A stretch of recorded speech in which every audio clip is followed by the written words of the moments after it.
예레미야 51장 1절에서 14절 말씀입니다.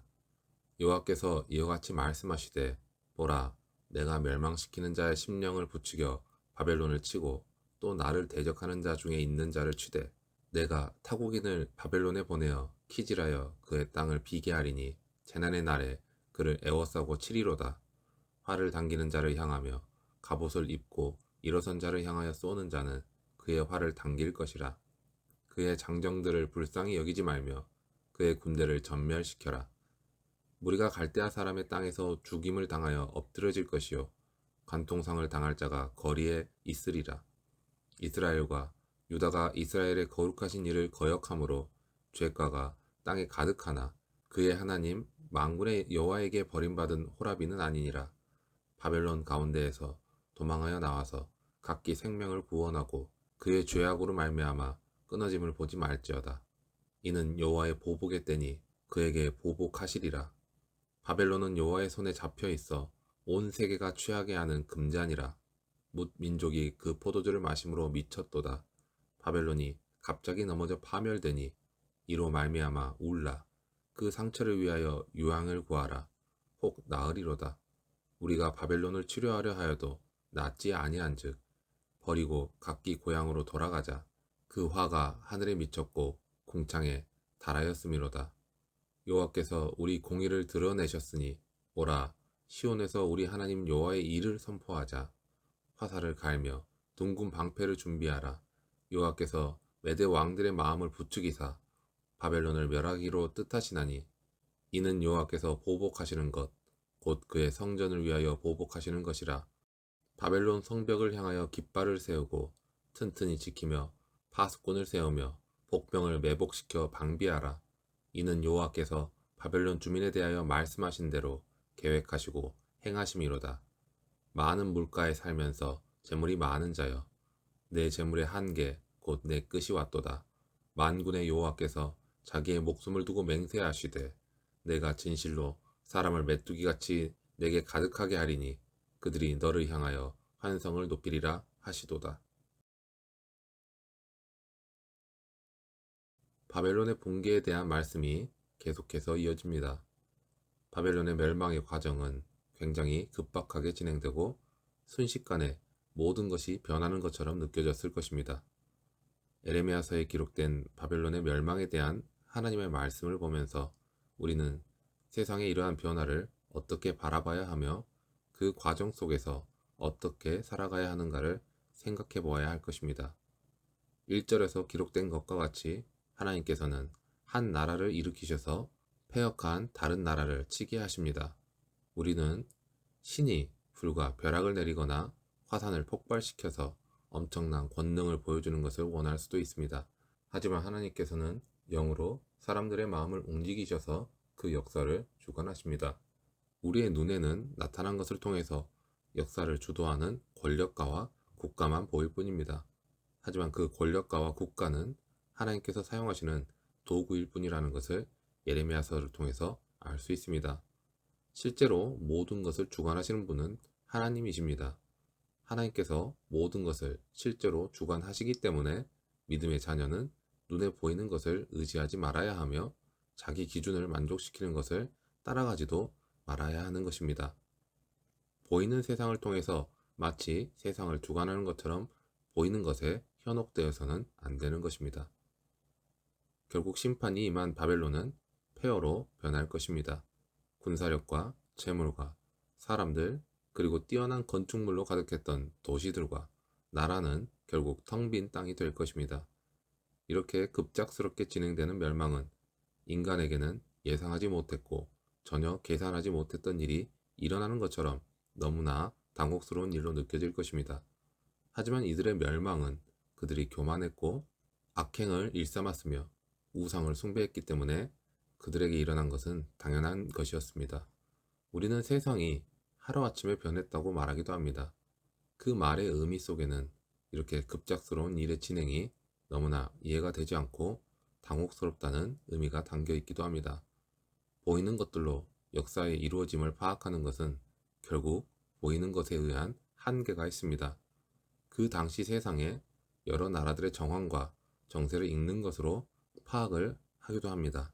하지만 결국 그것은 보이는 것으로 보이는 것을 파악하고 판단하는 결과물입니다. 하나님께서는 지금도 사랑과 공의로 모든 만물을 다스리시며 주관하고 계십니다. 우리는 하나님의 주권을 잘 모릅니다. 성경에 기록이 있지만 여전히 우리는 보이는 것을 통해서 보이는 대로 판단하는 것이 더 쉽게 느껴지기 때문입니다. 성경에서는 바벨론이 멸망하게 된 이유에 대해서 그의 성전을 위하여 보복하시는 것이라고 기록하고 있습니다. 바벨론은 예루살렘 성전을 무너뜨리고 그곳에 있던 기구들을 탈취해서 바벨론 땅으로 가져갔습니다. 그들에게는 중요한 상징적 의미를 가지는 전리품이었을 것입니다.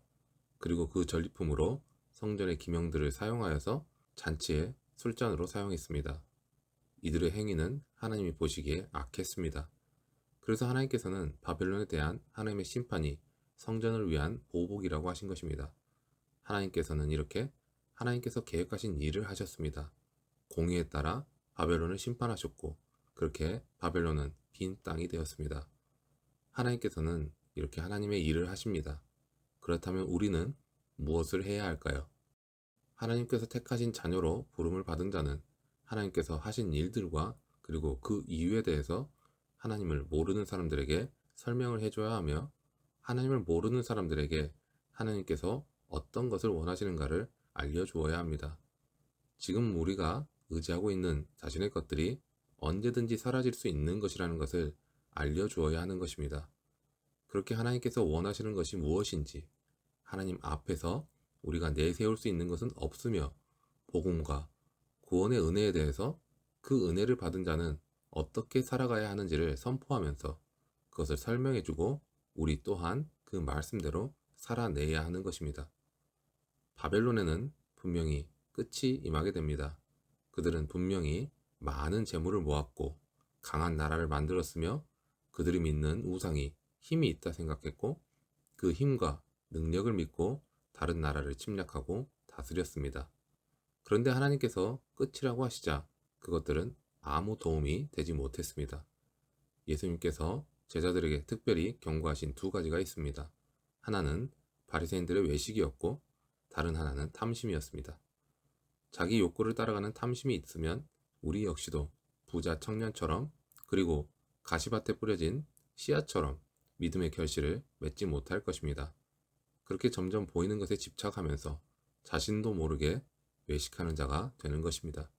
우리는 여전히 우리의 발이 딛고 있고 손으로 만지며 느껴지는 공간과 눈에 보이는 삶의 방식에 너무나 익숙함을 느낍니다.